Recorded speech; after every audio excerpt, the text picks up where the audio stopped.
अस्सलाम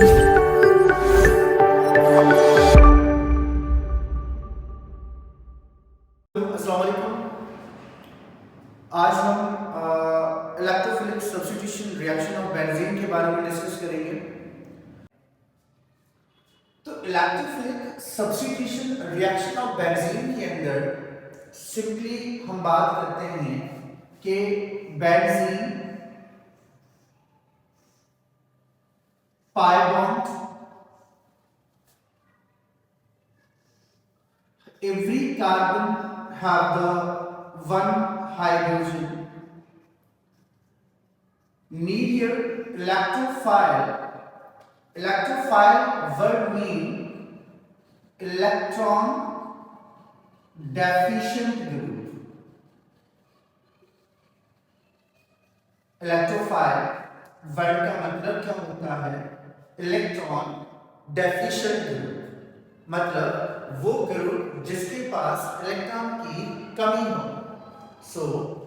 होगा क्या कि ये जो पाई इलेक्ट्रॉन्स होते हैं बेंजीन के अंदर, ये पाई इलेक्ट्रॉन यहां से बॉन्ड ये टूटेगा, जाके इलेक्ट्रोफाइल के ऊपर अटैक करेगा और बनेगा क्या? इट प्रोड्यूस एक एरेनियम आयन। क्या बनाएगा? एरेनियम आयन बनाएगा। और एरेनियम आयन जो बनता है दैट मीन कि बेंजीन की एरोमेटिसिटी इस स्टेट के ऊपर आके लूज हो जाएगी। फिर क्या बनेगा कि यहां पर हर कार्बन पे अपनी अपनी हाइड्रोजन मौजूद है और जब हाइड्रोजन मौजूद है उसके बाद इसके पास जो दो डबल बॉन्ड थे वो वापस डबल बॉन्ड की फॉर्म में आ गए। बचा क्या हमारे पास? ये पाई बॉन्ड जब टूट जाता है तो ये पाई बॉन्ड जाके ई के ऊपर अटैक करेगा, इलेक्ट्रोफाइल के ऊपर अटैक करेगा और इलेक्ट्रोफाइल जाके हमारे पास इस कार्बन के ऊपर अटैच हो जाएगा। ये जो कार्बन है, इस कार्बन के पास इलेक्ट्रॉन की डेफिशिएंसी आई। क्यों डेफिशिएंसी आई? क्योंकि जब ये बॉन्ड टूटता है तो इस कार्बन के ऊपर इलेक्ट्रॉन की क्या हो जाएगी? डेफिशिएंसी। कि ये बॉन्ड जाने से इस कार्बन के पास 1 2 3 वैलेंसी बन जाती है, 6 इलेक्ट्रॉन्स आ जाते हैं। अब क्या होगा? अब ये होगा कि this bond again goes to resonance structure. क्यों रेजोनेंस स्ट्रक्चर बनाएगा ये एरेनियम आयन?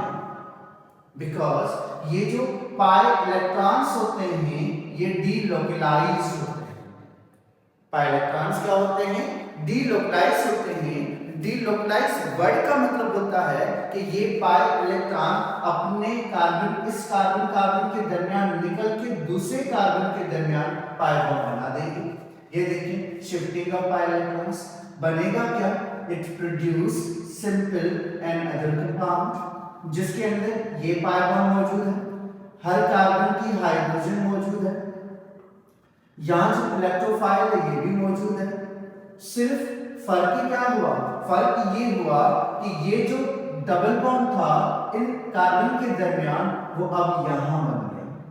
जब डबल बॉन्ड यहां बना तो इस कार्बन के ऊपर क्या हो जाएगी? इलेक्ट्रॉन की डेफिशिएंसी और पॉजिटिव चार्ज। अब क्या होगा? अब ये होगा कि यहां पर फिर से एक रेजोनेंस स्ट्रक्चर बनेगा, एक और एरेनियम आयन बनेगा। जब यहां एरेनियम आयन बनेगा तो क्या मिलेगा? सेम मेथड, इसी तरीके का स्ट्रक्चर, और यहां पर क्या मिला? इलेक्ट्रोफाइल, हाइड्रोजन, हाइड्रोजन, यहां भी हाइड्रोजन, यहां भी हाइड्रोजन, हर कार्बन का हाइड्रोजन मौजूद है। ये जो पाई बॉन्ड था इधर आ गया, ये वाला जो पाई इलेक्ट्रॉन्स थे ये कहां पहुंच गए? ये यहां पहुंच गए। अब इलेक्ट्रॉन की डेफिशिएंसी किस कार्बन पे आ गई? इस वाले कार्बन पे आ गई। इन तीनों स्ट्रक्चर्स का नाम क्या देते हैं? इन स्ट्रक्चर का नाम देते हैं रेजोनेंस स्ट्रक्चर्स ऑफ बेंजीन या एरेनियम आयंस। अब क्या होगा, ये तो था पहला स्टेप जिसमें बेंजीन इलेक्ट्रोफाइल से मिला और एक arenium ion formation. Next step में क्या होगा कि ये जो बेंजीन है, जो एरेनियम आयन है, इस एरेनियम आयन ये वाला स्ट्रक्चर उठाएंगे, इलेक्ट्रोफाइल हाइड्रोजन, और यहाँ हाइड्रोजन हाइड्रोजन, हर कार्बन का हाइड्रोजन, और यहाँ पर क्या होगा, पॉजिटिव चार्ज। यहाँ पर क्या मौजूद होगा, बेस मौजूद होगा। बेस किसके ऊपर अटैक करेगा, हाइड्रोजन के ऊपर अटैक करेगा। बेस कहां से बनता है, याद रखिएगा, ये जो बेस की फॉर्मेशन आती है, ये हमेशा जहां इलेक्ट्रोफाइल फॉर्मेशन आएगी वहां पर बेस की फॉर्मेशन भी आएगी एक ही कंपाउंड में से। आगे समझाता हूं कैसे।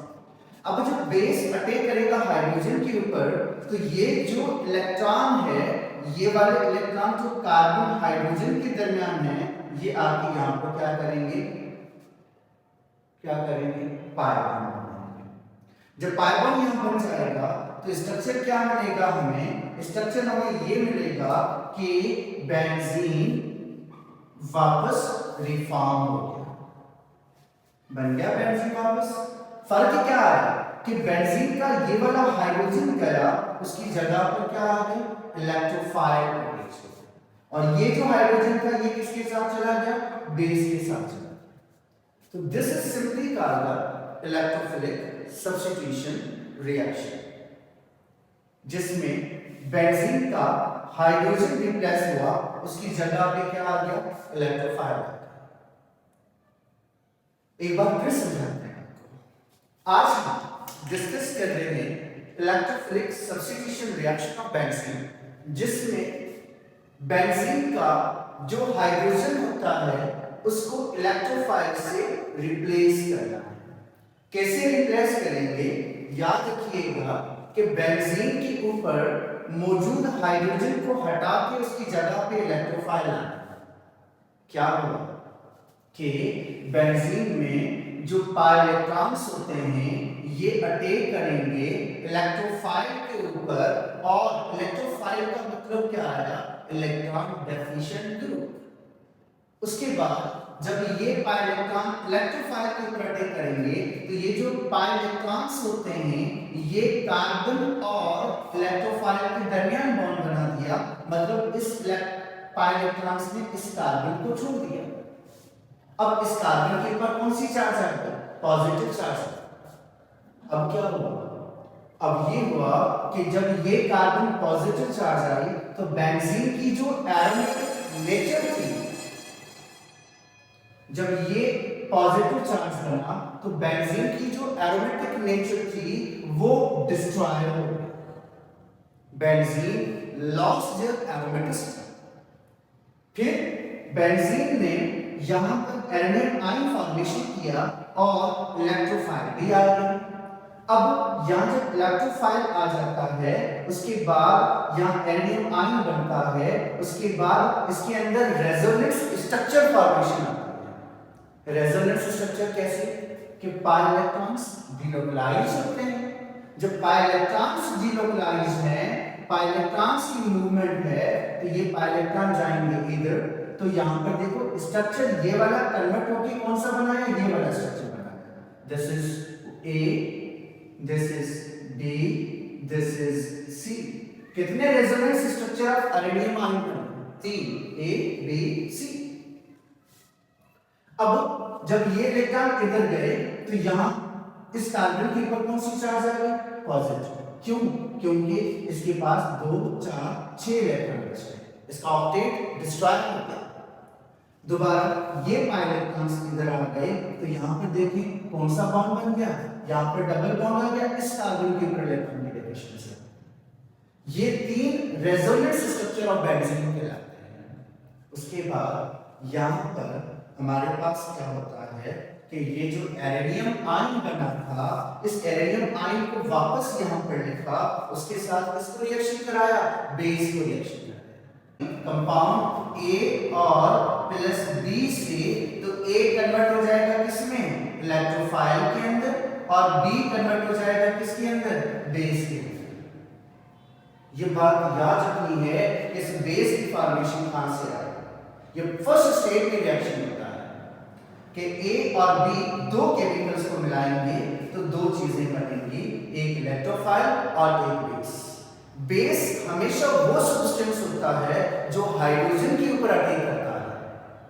सो यहां पर ये जो जिस कार्बन पे इलेक्ट्रोफाइल अटैच हुआ है, इस कार्बन पे जाके बेस अटैक करेगा, कार्बन पे नहीं, उस हाइड्रोजन पे अटैक करेगा जो उस कार्बन पे अटैच है जहां पर इलेक्ट्रोफाइल अटैच हुआ है।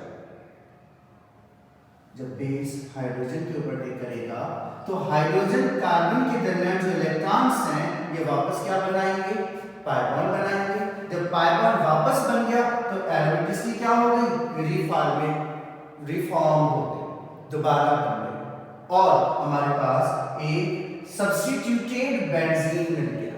सब्स्टिट्यूटेड बेंजीन क्यों, क्योंकि बेंजीन के ऊपर इलेक्ट्रोफाइल आ गया, बाकी जो हाइड्रोजन है वो सारे मौजूद है। इसको कहते हैं इलेक्ट्रोफिलिक सब्स्टिट्यूशन रिएक्शन।